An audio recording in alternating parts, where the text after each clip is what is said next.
Welcome to another episode of the Breaking and Entering Podcast. Got my boy Brandon with us today. Also got my cousin Jason with us today. I hope everyone had a good Thanksgiving. Some good games over the weekend that we're definitely going to get into. But first, gentlemen, how we doing today? Jason, how you doing today, man? Good man. Thanksgiving was good, as you know. So, yeah. So it was. Brandon, how about you? Good Thanksgiving. Must be nice to wear your jersey, after your team win. Must be Yeah, we're real gonna nice. get to it. We're gonna get to it. Start this opening drive though. Yep. All right, everyone. Saints do it all, man. Taysom Hill, he'll miss the remainder of the season after tearing his ACL. Steelers head coach Mike Tomlin, he called on George Pickens and said he needs to grow up after two unsportsmanlike conduct penalties against Cincinnati. Jets interim head coach Jeff Ulbrich says Aaron Rodgers will continue to be the team's starting quarterback. Texans linebacker Aziz Al-Sha'ara apologized on social media to Trevor Lawrence for a violent blow that ended the quarterback's day and led to his ejection. He will spend the next 3 games on the bench with a suspension. The Texans are entering their bye week.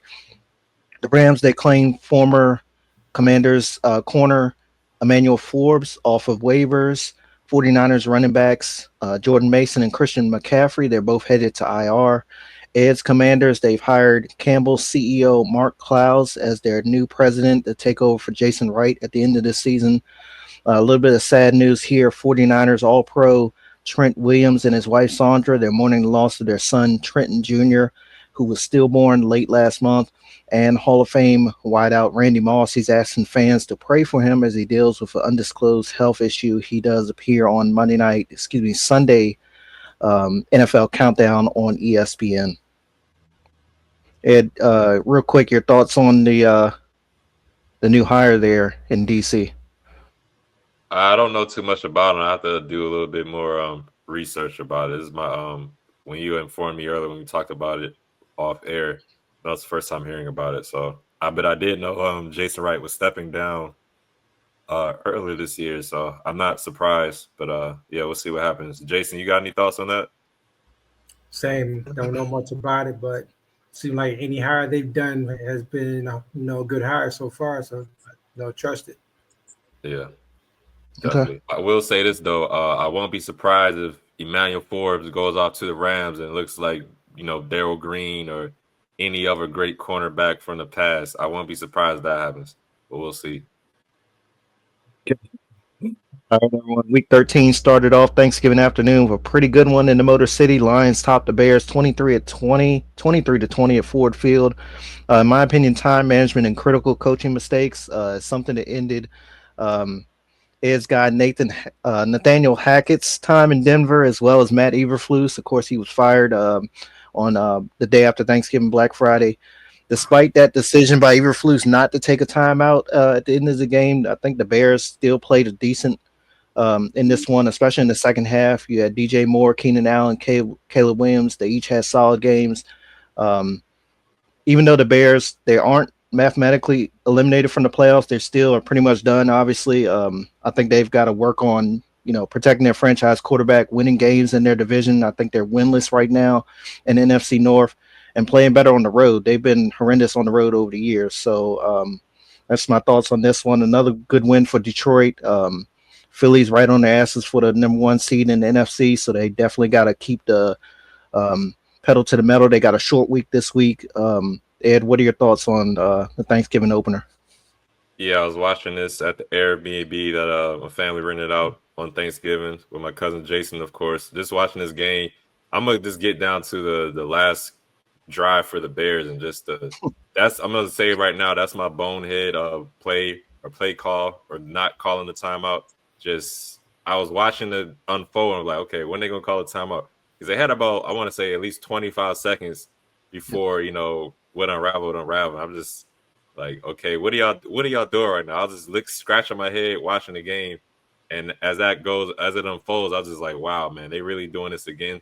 The first it started with that Hail Mary and when they played the Commanders.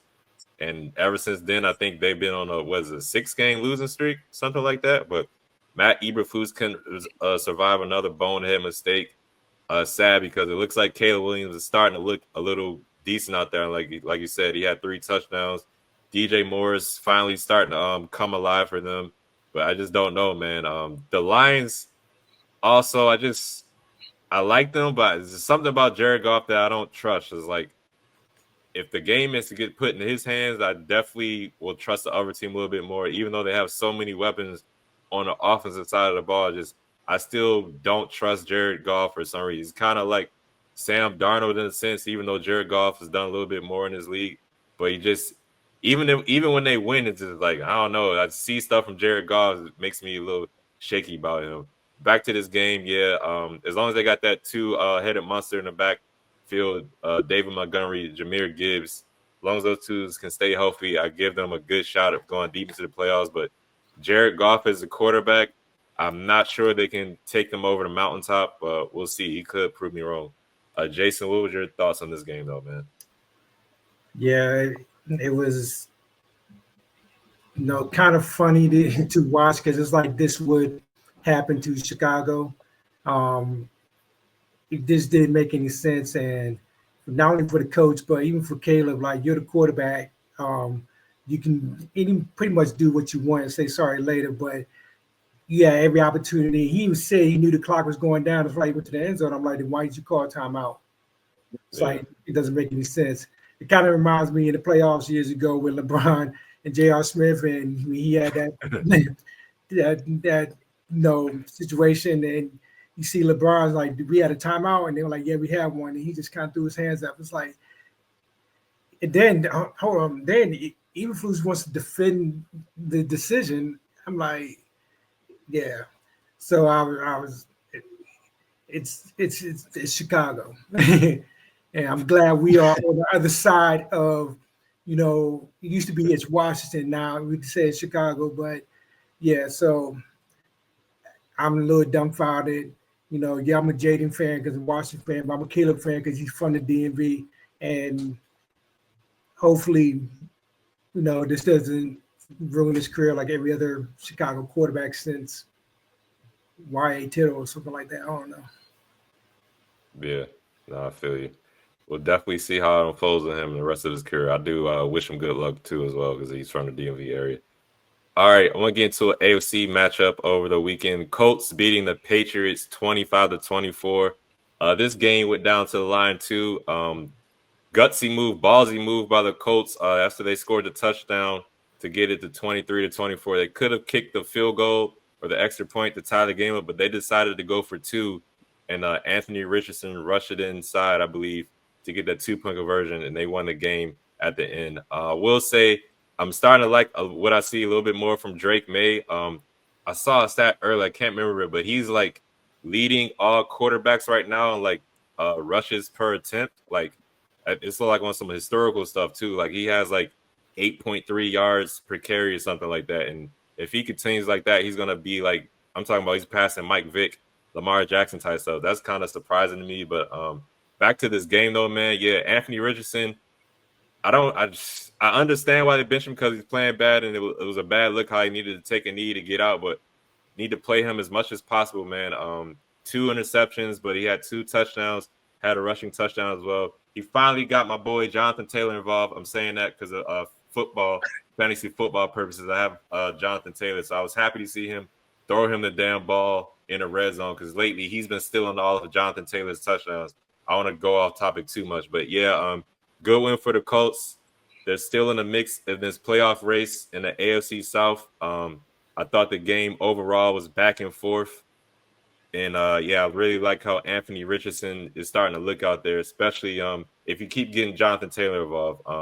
I know the receivers kind of wish more because he only had about, I want to say, like 109 yards receiving. It's not too good, but as long as they continue to win games, I think that will get swept under the rug. But Jason, did you see any of this game? You have any thoughts about this game, Colts Patriots? Yeah, I saw a little bit at the end with the 2-point conversion, touchdown 2-point conversion. So I like Anthony Richardson. I'm always going to pull for the black quarterback for sure. I'm not going to front about that. I know it, right? They benched him earlier, but this guy, he played like one season at Florida, Yep. and then he has all the ability. He needs to keep playing. They need to just keep him in there, allow him to play, allow him to develop and mature. And I think this game was a reflection of that. And so I'm hoping this is a turnaround for him, and Rich will be a turnaround for the franchise. But I'm glad they was able to pull it out. Drake May is looking good. I know there was a lot of talk about him in the draft and how he could be up and down, he's streaky and stuff, but he is looking good. So it looks like the Patriots are, find their guy now. Hopefully they can develop him. And, I feel like they need to get, definitely get a receiver, in the draft to, help Drake May out. But, I just feel like it's a good game between two teams that are pretty evenly matched, and glad my man's pulled out at the end. So yeah. Yeah, I feel you. What about you, Brandon? Give credit to Shane Steichen and his team because the way they fought in this one, because the way New England was running the ball, the results should have been different in my opinion. I did pick New England. I didn't expect Indianapolis to go in there and win. Not that New England's the best team in the AFC East, but they're still a decent team under their new head coach. Couple in the fact, Ant Richardson, he didn't have his best game statistically. Ed mentioned 109 yards, 2 interceptions, but he did have those 3 touchdowns, 2 in the air, 1 on the ground. Plus that pretty much the game clincher to Alec Pierce there at the end and on the 2-point conversion. I think Zaire Franklin, the veteran linebacker, he was my player of the game in this one. He had 12 tackles, a tackle for a loss, and a sack. He definitely showed up for them. Indianapolis, they might finish the season strong. They got Denver after the bye week, but after that, their final 3 games are against teams with losing records. So we'll see how they finish the season out. But like you said, Jason, I do like Ant Richardson for sure. He was my comeback player of the year. Heading into this season, it didn't exactly pan out the way that he probably wanted to, or the organization. I think that the benching hopefully did humble him, and he'll continue to improve. Because like you said, he didn't play much at Florida. Obviously, he missed most of the season last year as well. And then you take in 2 or 3 games that he was benched this year as well. So hopefully he'll continue to climb that ladder and make some noise there for them, because I really like the guy. Yeah, and before we move on, I do hope that Gerard Mayo, the Patriots head coach, survives this season. I know they're having a tough one, but I do hope they give him at least another chance going into year 2 with Drake May. But we'll see what happens with that too. For sure. All right, everyone. This episode is brought to you by Premium, a CBD and wellness company. Check out their full line of CBD-infused products, which make great stocking stuffers for the upcoming holiday season. Perfect for athletes, weekend warriors, soccer moms, and even armchair quarterbacks. They have CBD-infused honey, which is a personal favorite, as well as tinctures and mint and regular flavor. Most importantly, they are veteran and women-owned, so come get some of this sweet temptation and taste the premium difference. Use code B&E for 15% off your order. Their website is www.premium.com. That's PREHEMIUM.com. Again, PREHEMIUM.com. And now back to our show. Game I'm most looking forward to talking about. Commanders beating the Titans 42-19. Jason, we were texting back and forth a little bit between this game. I'm gonna let you go first. What are your thoughts on this game? Man, didn't I tell you that I was like, I got a feeling we're going to, pound the rock this game. And it's exactly what we did. Happy surprised and how it turned out. Thought it may be a little bit more of a challenge. As Washington fans, we got PTSD. So, coming off of Dallas. And then seeing how Tennessee played Houston, we were like, "Oh snap, what's about to happen?" But I think it was a good execution of the game plan. First play, Terry is on the right side. He throw, and come back to him. It lets you know, send a tone that we're going to get this guy the ball early and often, and in places that you may not think. And then that 40-yard by Brian Robinson, it was like, honestly, that was a game right there. I mean, it didn't feel like it at first because, we were like, okay, can we keep this up? When you look back on it, that was a game right there because that broke Tennessee's back. They were a good, strong run defensive front, and he went untouched.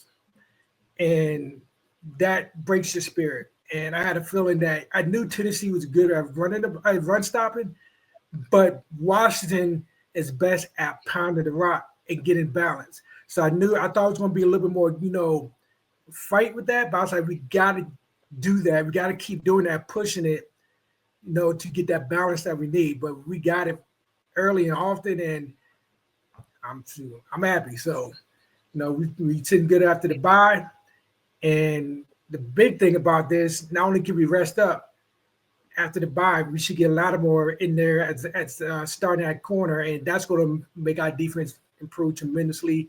And hopefully, we make a late push and not just settle for a 7 seed wild card. Maybe we could push for that 6th or 5th seed. But as far as this game, I think Cliff called a great game, and defense did everything they could. Gave us a couple turnovers, so I felt like it was definitely a complete win. I agree for the most part. I will say this: there were some things that the Titans didn't do that we got lucky on. There was a couple of drops that Titans players had where I didn't see a Commanders player on a damn screen. So who knows how far the Titans player would have got if they caught the ball. I will say this about our Commanders: we signed Chris Rodriguez. I think we were talking about it at Thanksgiving, Jason, or before, and he showed up and he showed out pretty good. I think he had like 93 yards rushing. So that rushing attack, if he gets a little bit of ball, because I don't know how long Austin Eckler is going to be out with his injury. Can't remember if we put him on IR or not. We did. We put him on short-term IR. Okay. So hopefully, Chris Rodriguez, he can, repeat that performance as well. As far as the game goes, Jayden Daniels, wearing the jersey with pride. I can finally wear this damn jersey. It was in between. It was a mix. I got a Terry McLaurin jersey too. I should have wore both of them because they both showed up and balled out this week. Jason, I did tell you, I said, because you were like Calvin Ridley, I was like, if we shut him down, who knows? Nick Westbrook-Akine might go off. You were like, who? And this dude had 2 touchdowns. There was a play where I was like, I remember I texted you, I was like, I won't be surprised if they come back and beat us, even though the score was like 28-0-27. There was a play after we scored to go up 28 to 7 or 20-0 where Sam Cosmi, he got into it with one of the linemen for the Titans. I think it was Jeffrey Simmons. And for some reason, after that like energized the Titans. That defense started bearing down. We couldn't run the ball like we wanted to. They were getting 3 and outs, 4 and outs, something like that. Right before the half, freaking Will Levis looked like the second coming of Steve McNair. He throwing the ball right before the halftime, and Nick Westbrook-Akine hits him right on stride. I think it was my boy St. Jude's getting beat like a drum. What else is new there? But no. I remember that. It was Sanders still.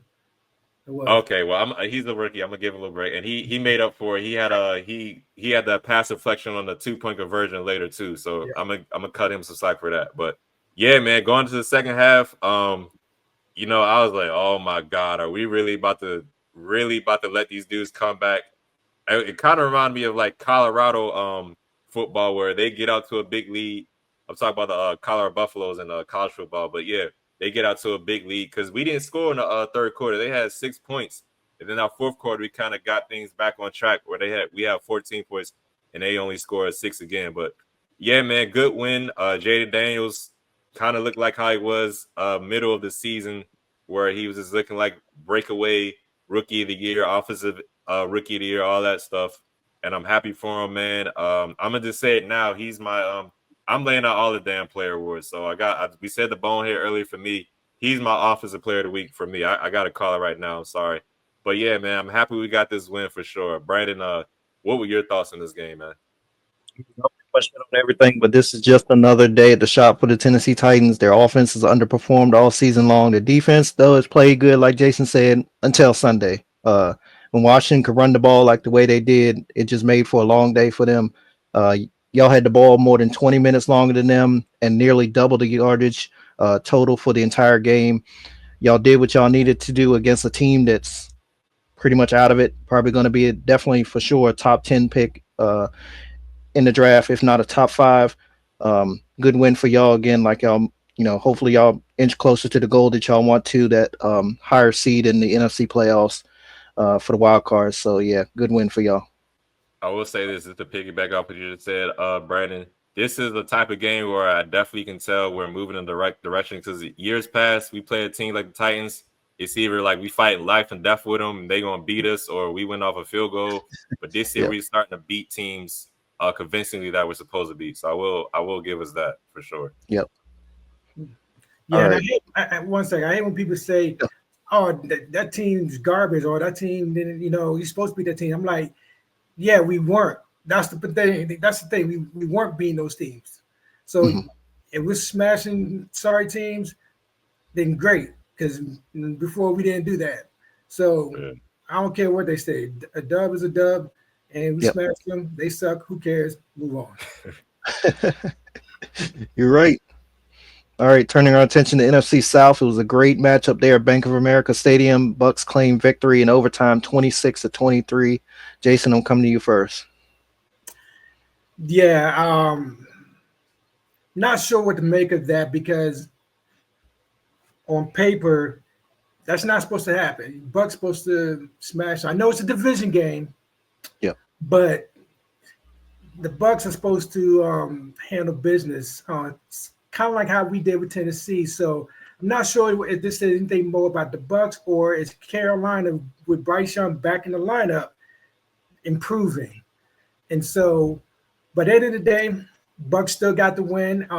Good for them. I know they need it within the division. The division is still sort of up for grabs. Nobody's really taking a hold on that, and then also wild card purposes. So looks like that division is going to go down to the final weeks. And but yeah, I'm sort of leaning towards if there's something going on with Tampa because I really do feel like they should have handled a team like that more so than the Panthers. Playing upper level. Yeah, I agree. I think looking at the stats for Baker, he kind of played like how I thought. I think a lot of people thought he'd play starting with last year, but he kind of has resurrected his career. But he kind of like went back into that mode where he throws interceptions, doesn't have his greatest game. I think Bucky Irving was the MVP of this game for the Bucks. I mean, did it all, rushing and receiving. And then Mike Evans, they said he needs about 98 and a half yards the rest of the way to get to that 1,000-yard mark because I think he has 1,000 yards every year he's been in the league. It's only Jerry Rice has done more than that. But I do agree with you, Jason. I think Bryce Young is getting better now. I think the benching helped him as well. And, no offense to Andy Dalton or hope he's doing well. I know he had that car accident, whatever, and that's the main reason that Bryce Young got back in. But hopefully, Bryce Young can stay. If it's not with the Panthers right there, he gets another opportunity. So I think he's doing his thing. Feel a little bad for Chuba Hubbard, who fumbled the ball in overtime, and that gave the Bucks a chance to come back down the field and kick that game-winning field goal to win the game. But yeah, man, Adam Thielen too. He's still doing his thing out there. I was planning to get him in fantasy football, so I'm looking at the score. I'm looking at how many points he had. It was like third or fourth quarter. He had like 8 points. That's what he's projected at. I was like, all right, cool. That ain't too bad. I was watching Red Zone, so I didn't see the touchdown that tied the game at the end of the game. Then that overtime comes back on. I was like, all right, cool. Let me check again. And this dude had like 18, 19 points. I'm like, what the hell's going on here? And I see he scored that touchdown to tie the game up. So, yeah, man. I think I was talking about this earlier a couple of weeks ago when we had the teams will be hot or teams will get cold. I still like the Bucks to get hot. The Falcons lost this week in embarrassing fashion with the Kirk Cousins turnover. So I'd like to see how the Bucks do going down the stretch, but I think they'll be the ones that'll kind of take the reins of the NFC South and move forward with that division. But Brandon, what were your thoughts on this game, man? Yeah, I'm right there with y'all. Gotta feel sorry for Chuba Hubbard after that overtime fumble. Sat there on the bench several minutes after the game. Mm-hmm. Kind of reminded me of Stephon Diggs a couple years ago when he was with the Bills against Kansas City there in the playoffs, and he just watched the confetti come down after the game. But Baker Mayfield, man, he's not my favorite quarterback. Not my favorite guy either. I still think he's kind of cocky, but he's a strong guy, man. Clowney stepped on his ankle. He left the game for a little bit, came back after missing 2 plays and led them on 4 straight scoring drives there. So, yeah, Tampa Bay there in prime position to win the South. At least they had the momentum for sure. Y'all mentioned Atlanta earlier.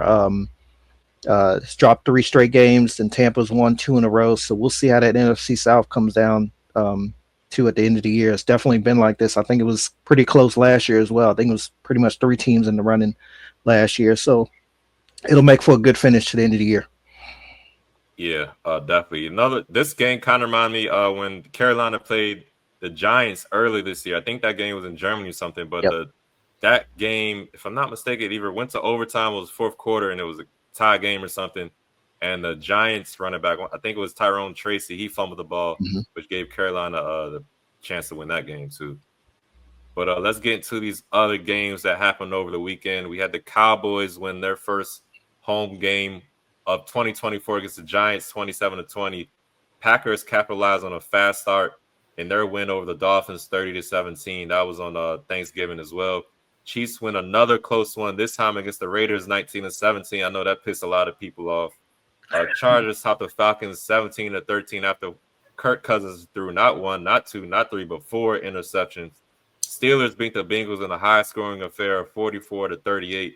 Vikings beat the Cardinals by 1 point, 23-22 in Minnesota. Seahawks shut out the Jets in the second half in their 26-21 win in MetLife. Texans defeated the Jaguars 23-20. As we all know, Trevor Lawrence got knocked the hell out figuratively and literally in that game. Rams outlast the Saints 21-14. Eagles shut down the Ravens in Baltimore 24-19. Sorry, Brandon. Bills dominate the 49ers in snowy Buffalo. Final score was 35-10. And Broncos handled the Browns 41-32 in Monday Night Football. Before we get talking about the games, I wanted to hear y'all thoughts on that Trevor Lawrence thing where Shaziz did that. He was, Trevor Lawrence was going down for the slide, and he got hit by the linebacker for the Texans that led to the melee. What are y'all thoughts on the game?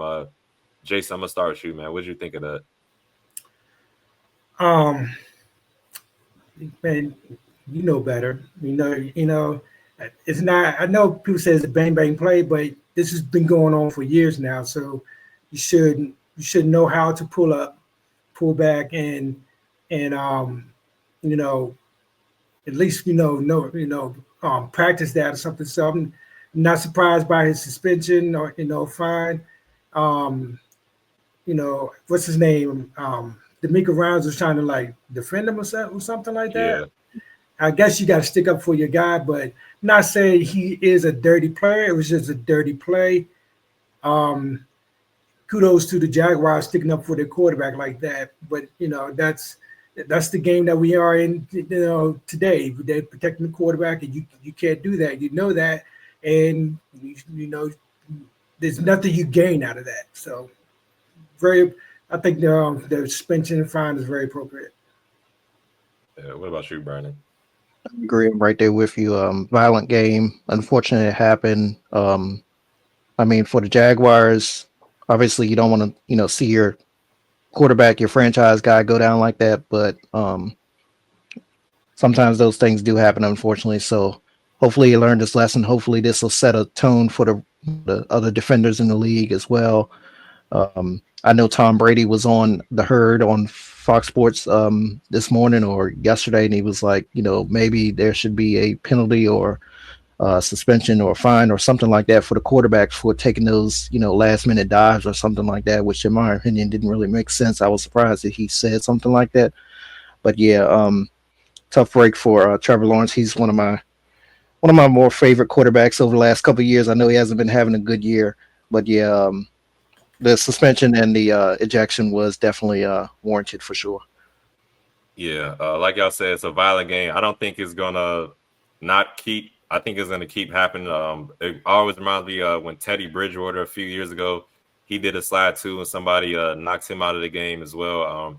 I think it just depends on the defensive player. Some guys are a little bit more aggressive than the others, and some guys, will hold up, but some guys are just gonna finish the play out until the whistle blows. So, yeah, I'm not too sure what they can do about that to get that out of game, unless they try to do, where they do with the hip drop tackle and make it illegal and something like that.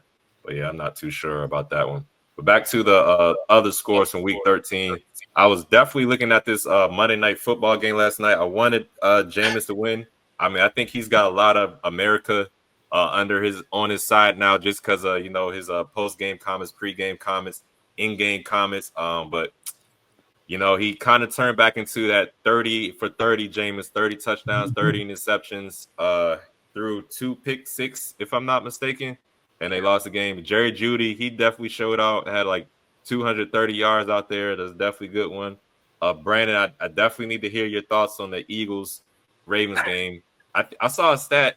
I think it was the Eagles Ravens game where the Eagles fumbled the ball 5 times, but they didn't lose one fumble, which was absolutely nuts to me. That was crazy. And then the Chiefs Raiders game, I was watching that Friday night. I think that was on Amazon Prime, and just another game that the Chiefs win. You know, a lot of people are going to start saying conspiracy theories. The ref saves them and stuff like that. I think it's just more of they starting to look like the old Patriots where they just find ways to win games, even if it's some damn BS. But yeah, man. Brandon, I'm gonna start with you. What are your which of these games caught your eye? Which games do you want to talk about a little bit? Throw some touchdowns and he'll throw just as many interceptions. You mentioned the pick sixes. The crazy thing about it, they both were within the 2-minute warning of both halves. So that's even more of a backbreaker right there. Sunday Night Football, Josh Allen playing lights out. I think he was the first player in NFL history to catch, run, and throw for a touchdown, if I'm not mistaken, making a late season push for MVP. Texans and the Jaguars, how is Doug Peterson still employed? I just don't understand it. I know that his quarterback gone out in this one, but still, I mean, I think he should have been fired after one of the games overseas where he lost that one across the pond. Chargers and Falcons, you mentioned this game earlier, Ed. I think the clock is ticking on Kirk Cousins, his time in Atlanta. If I'm not mistaken, the rookie came in for a little bit. If not, they was mentioning his name a lot more, definitely after this one. And congratulations to the Eagles for winning this one. You know, Lamar Jackson has a pretty good record against the NFC, but can't win them all. Justin Tucker, he's got to get it together, man. Those missed kicks were critical. But all in all, I don't put all that on him. A lot of Ravens fans are, throwing a lot of shade his direction to the point to where they even hitting up Justin Tuck on, I think that's his name, the old Giants defensive lineman. Yeah, on social media as opposed to Justin Tucker. It's like, come on, y'all. If y'all gonna, y'all gonna reach out to the man on social media, at least get the right person. But all in all, we need to finish drives. That was the issue on Sunday. We had ample enough opportunity to go ahead against them. But Saquon started doing his thing. AJ Brown started doing his thing. And even the tight end Dallas Goedert. The 2 of the 3 top weaknesses for us is stopping the tight end across the middle and the number 1 receiver for every team, and it started to show. But the pass defense has been playing better over the last 3 weeks. Honestly, it doesn't matter when you get a loss. So hopefully over the bye week, we take some time to look at ourselves in the mirror, see how we need to improve. I know Lamar Jackson said his mother cussed him out after the game for not taking the run lanes when they were open. Honestly, his best run was right there at the end of the game when we went on that final scoring drive. So, hopefully he'll consider that more. And again, we got to get back to running the football. When we don't outrush the other team, and we don't finish over 100 yards rushing, it's damn near loss for us, automatic. So, yeah. Jason, your thoughts on these games? Well, on the Philly game, I was definitely pulling for the Ravens because we have a small chance at catching Philly if they start losing. So I was hoping y'all would help us out with that. But but yeah, I don't know what to make of Baltimore sometimes because I feel like that Derrick Henry should be, fed more often. Yeah. And some reasons he's not. And then also, I saw this with Lamar last year. Definitely, I think it was in the playoffs against the Chiefs. Run lanes are there, and he doesn't want it. He's trying to prove to people, I ain't a pocket passer.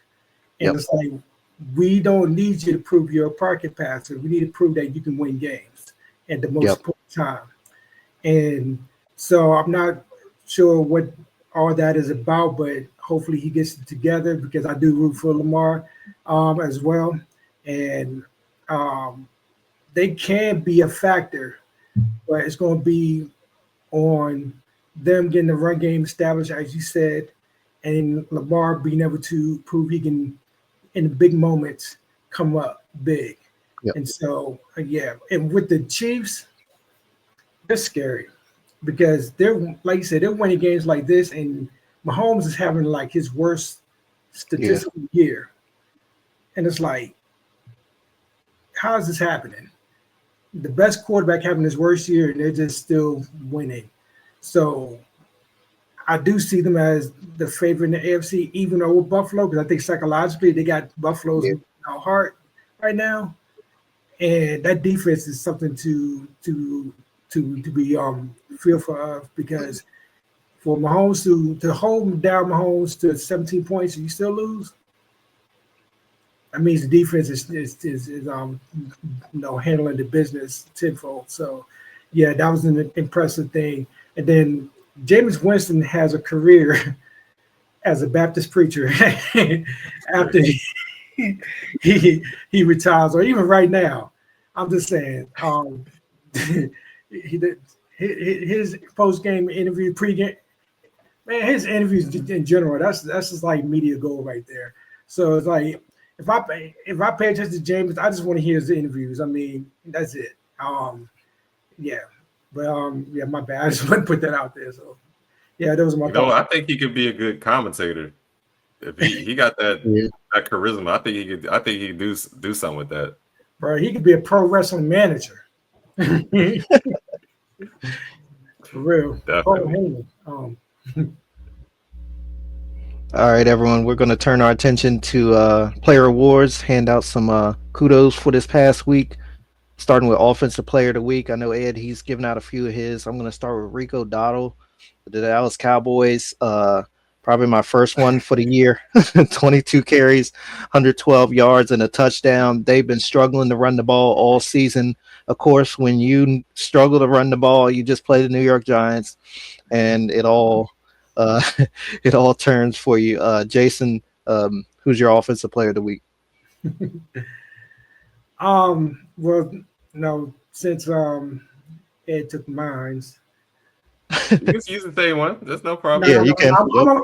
I'm gonna spread the love. I'm spread the love. I'm gonna go ahead and give it to Scary Terry. So, um, he definitely. I don't know how many targets he had, but he definitely helped. Break the game open and have a couple of tutties. And that one on the slant, he's like the best when it comes to 50-50 balls. He's like the best in the league, and it's crazy because he's not big like AJ Brown, but he plays that way in those moments, and it's something that is it's you just can't defend it. So I give Scary Terry the offensive player. Brandon can testify. I've been saying since the show started, I think he's the best wide receiver in NFC East. I agree. Me too. Yeah. All right. Going to defensive player. I'm going to give kudos to the Philadelphia Eagles. The linebacker, Bond. Of course, I forgot his first name. I didn't have it written down. Number 53 for the Eagles. He had a big sack in the third quarter. It stopped our opening drive in the tracks. Early in the game, he blew up that 3rd down and 2. Derrick Henry run play. It was a shotgun shovel pass to Derrick Henry on the left side, and it was like a 4 or 5 yard loss in that one. 13 total tackles, a tackle for a loss, which was that one there, and a sack. The Eagles linebacker, Bond, number 53. Jason?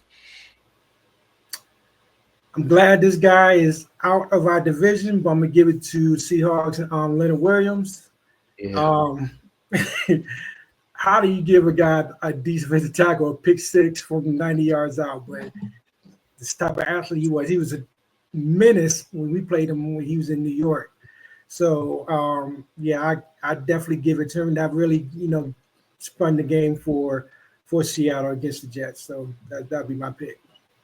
Yeah, that's exactly what I have as my defensive player of the week too, Leonard Williams. And I agree with you. Every time we played the Giants, his name definitely came up in a bad way for us. And that pick six, as you said earlier, definitely changed the momentum of the game. If he didn't have that, they probably would have lost. So yeah, definitely my defensive player of the week too, Leonard Williams. Salute to you, sir. Special teams, call me crazy. It may not make sense, but I'm going Harrison Butker. He's on IR for the Kansas City Chiefs, but he's now the most accurate kicker in NFL history, all thanks to my guy Justin Tucker and Eddie Pinero. They both missed crucial kicks for their teams on Sunday. Even when the Chiefs kicker does not play, they still find a way to haunt us, the Kansas City Chiefs. Harrison Bucker, he's my special teams player of the week. Ed, who you got? It's a weird season for kickers. Youngway Koo, Yeah. we having issues versus Cybert. Now the other dude, Zane Gonzalez, he missed a couple of field goals as well. It's just been a very strange season for kickers. But my special teamer of the week is the Jets kick returner. Excuse me, sir, I'm probably gonna butcher your name. Kene Nwangu. He had a 99-yard touchdown. It was a kickoff return, so he's my special teamer of the week. Jason, you have a special team player of the week? I do, but I'm a homer with it, so I want to give this guy some love. Undrafted free agent for the Commanders, Tyler Owens, because he forced a fumble on the kickoff against the Titans. That I think that was the second consecutive fumble. Yeah. And then once we got that touchdown, had us go up 28-0, and the floodgates really open. And I think that was definitely in a game that wasn't really close in a way.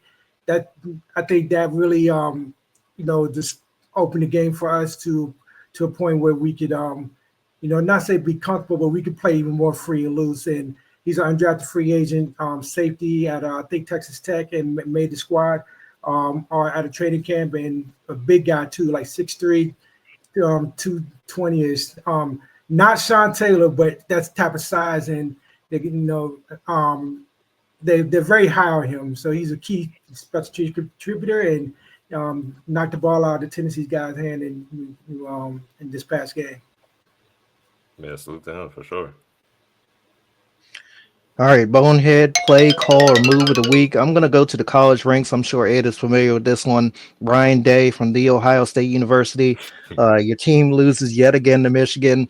Scuffle fight breaks out at the end of the game. We all saw what happened, and from what I saw, he was just standing there like an idiot.